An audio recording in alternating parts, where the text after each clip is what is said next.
I've got no words. I've got no words for this one. I've got a lot of words.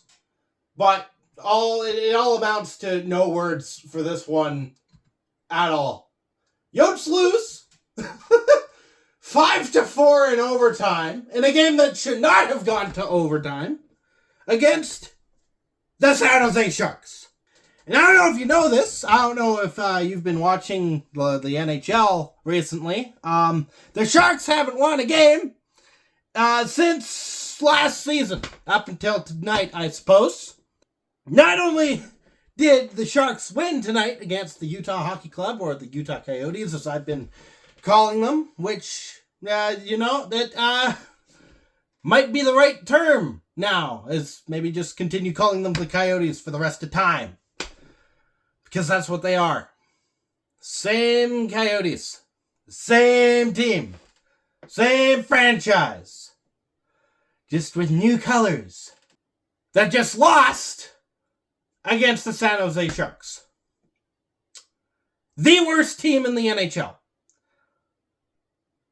A San Jose Sharks team that, as far as I'm aware, doesn't even have the player that they tanked for last season. They don't have Macklin Celebrini on their lineup. If it looks like my hair's been pulled all over the place, it has been, because that's basically been what I've been doing since the game ended. But Tim, listen, we're in a rebuild. We don't have to worry about it. We don't have to worry at all, because we're in a rebuild. We're not expected to go far. Look at Steve. Look at how insane Steve is, who commentates for the Maple Leafs, because the Maple Leafs are expected to do something every year.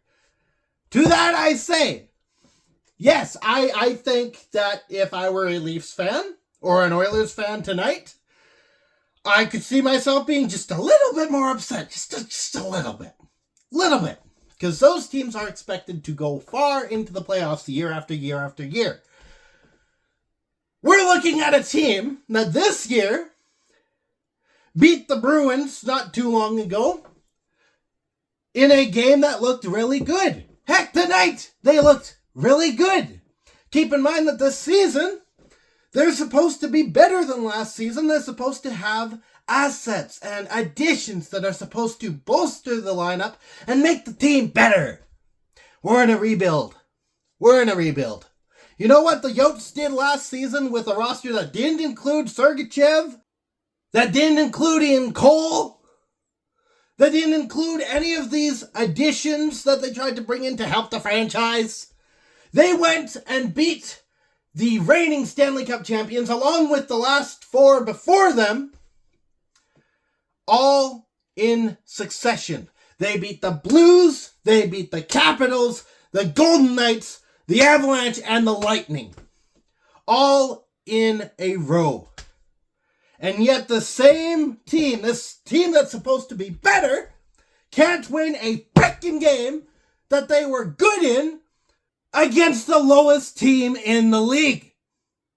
Nay, they couldn't beat the worst team in the league, being up on them 4-1 with less than 5 minutes to go in the game. Not in the first period, not in the second period. 5 minutes left to go, less than 5 minutes to go in the frame.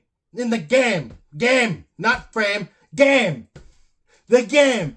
I've gone insane. This is the game that's going to drive me insane. That's what happened here. Now, as a person who is not part of hockey, like I haven't played professional hockey ever. I am a fan. I am not connected to the NHL by any means. I am nowhere near Salt Lake City. I am over 1,000 miles away. But I'm going to take responsibility and say that this game, this loss, is my fault.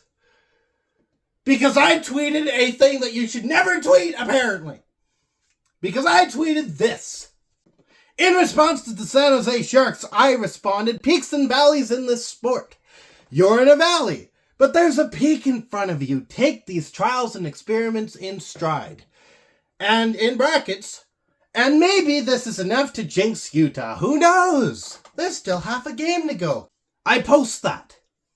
I make that known to the world. And immediately, Sharks score. But it's fine, it's fine. It's just 2-1. And add to that, Michelli goes and he gets a goal right after this, so now we're back up 2 points. So it's 3-1. And then we go and we get another one. Sergachev has a goal in this game from the point. We're up 4-1. We get up to within 5 minutes in this game. Not frame, game. And the broadcast gets to take some responsibility too. That's right, for once in my life, I get the home broadcast, the Utah Hockey Club broadcast. And I get to listen to them, the broadcast team, talk about how good Ingram was in this game and how good he's been playing. And immediately, Ingram gives up a goal where he was out of position. This is not good. Granlund takes a shot from the point. It goes into the back of the net. Not a couple seconds later, as far as what it feels like anyway, Granlund gets the puck and he does the exact same thing. Exactly same place, same player, same shot. And it still beats Ingram. I'm surprised they didn't make him do it again. But it's fine. They didn't have to because Toffoli ties the game up. We go to overtime. Kesselring gets pulled on a penalty for hooking in a position where he kind of had to because otherwise the puck was in the back of the net. And on the ensuing power play for the Sharks, they finish the job. So that's the game. On Wednesday... Ow! On Wednesday... Not having a good day. We play the Flames. Now the Flames are better than the Sharks. Technically, we're better than the Sharks, but we gave it up. We just shut down in the last 5 minutes of the game. So I'll be back for that. In the meantime,